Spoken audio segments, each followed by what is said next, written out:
Halo semuanya, kenalin aku Najwa Katrunada dari kelas BPGSD dengan NIM 11076201008. Hari ini izinkan saya untuk menjelaskan tentang mengapa guru perlu memahami perkembangan peserta didik. Sebelum itu, mari kita perhatikan kajian-kajian berikut ini. Bagaimana faktor nature dan nurture mempengaruhi perkembangan siswa. Yang pertama ada faktor nature atau endogen. Faktor nature atau endogen adalah perkembangan anak yang dipengaruhi oleh karakteristik bawaan yang diturunkan dari orang tua biologisnya. Yang termasuk ke dalam faktor nature adalah otak atau sistem saraf, kondisi kromosom, sistem tubuh, penyakit turunan, warna bola mata, dan postur tubuh.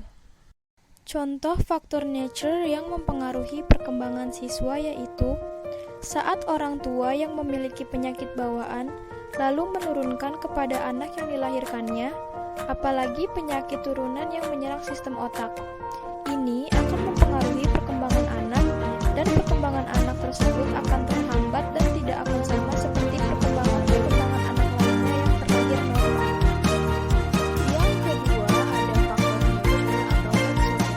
Faktor nurture atau exogen merupakan faktor eksternal yang datang dari lingkungan dan pengalaman yang dialami. Faktor lingkungan yang sangat menonjol dalam perkembangan anak adalah lingkungan keluarga, yaitu 1. Keluarga merupakan kelompok sosial pertama yang menjadi pusat identifikasi anak. Yang kedua, keluarga merupakan lingkungan pertama yang memperkenalkan nilai-nilai kehidupan kepada anak. Selain itu, faktor lingkungan yang mempengaruhi adalah pendidikannya di sekolah, teman sebayanya, dan sosial ekonomi. Berikut adalah contoh faktor nurture yang mempengaruhi perkembangan anak. Seorang anak akan berkembang lebih baik jika hidup di lingkungan keluarga yang memiliki pendidikan yang baik juga.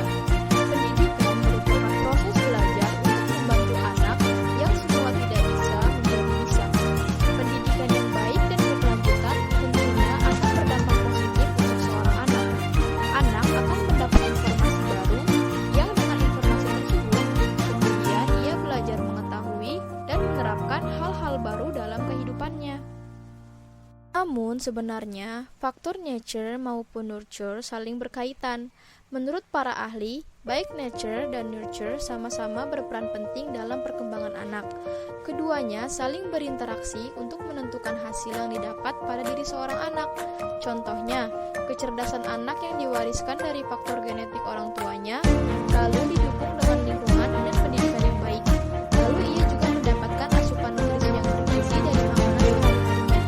Maka perkembangan anak akan berkembang dengan maksimal.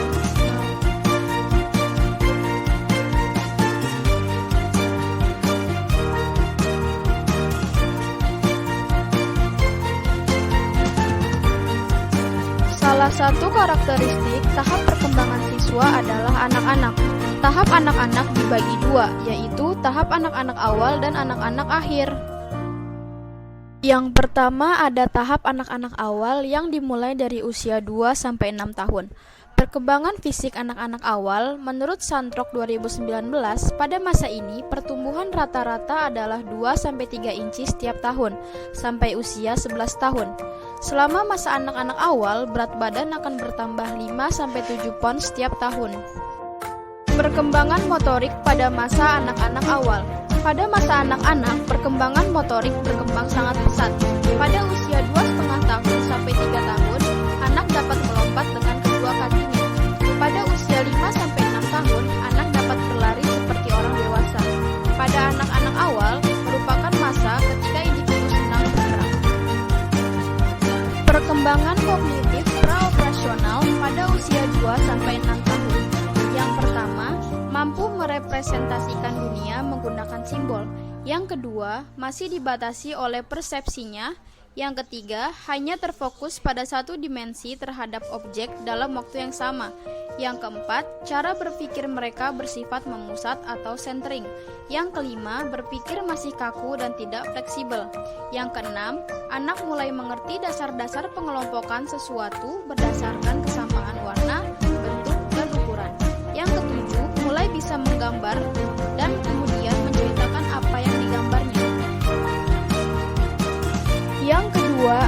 tahap anak-anak akhir yang dimulai pada usia 6-12 tahun. Perkembangan fisik anak-anak usia 6-12 tahun. Pada masa ini, bentuk tubuh anak akhir lebih menyerupai orang dewasa. Pada usia 6-10 tahun, anak laki-laki akan lebih besar dibanding anak perempuan. Setelah itu, anak perempuan akan lebih besar sampai usia 15 tahun.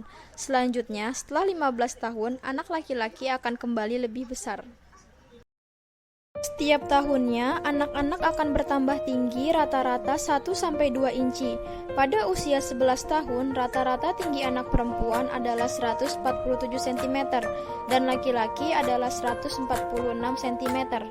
Berat badan anak akan bertambah rata-rata 2,3-3,2 kg per tahun.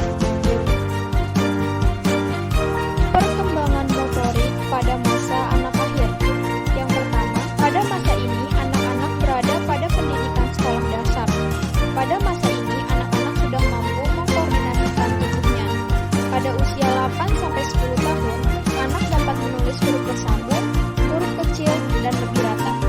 Usia 10-12 tahun, mereka dapat menghasilkan kerajinan dan bermain musik. Perkembangan kognitif operasional konkret. Yang pertama, anak sudah dapat membentuk operasi-operasi mental atas pengetahuan yang mereka miliki. Mereka dapat menambah, mengurangi, dan mengubah. Dapat memecahkan masalah secara logis. Yang kedua, bisa mengurutkan tongkat dari yang terpendek sampai yang terpanjang, atau kuantitatif. Dari pemaparan sebelumnya, sekarang kita dapat menjawab soal mengenai mengapa guru perlu memahami perkembangan peserta didiknya. Karena sebagai calon guru hendaknya memiliki pengetahuan mengenai perkembangan peserta didiknya. Karena nantinya guru akan berperan dalam pembentukan karakter anak. Guru harus memahami dan peka terhadap masalah yang dihadapi peserta didik. Guru juga ditekan untuk dapat memahami pola pikir siswa dan bagaimana pergaulan mereka dalam sehari-hari. Selain itu, guru harus mampu memahami tingkah laku peserta didik, baik dari segi positif maupun negatif, dan mampu memahami setiap kondisi psikologi peserta didik. Hal ini perlu diperhatikan karena sangat berpengaruh terhadap proses belajar nanti. Guru juga diharuskan mengetahui latar belakang siswa tersebut, agar guru dapat mengetahui cara menghadapi, memahami, serta menyelesaikan masalah-masalah yang sering timbul pada peserta didik dalam proses pembelajaran di kelas nanti. Jika kurangnya pengetahuan guru mengenai perkembangan peserta didik akan menyulitkan mereka saat mengajar nanti, karena salah satu hal yang akan terjadi adalah adanya ketidaksesuaian dalam penyampaian materi dengan kemampuan berpikir dan tingkah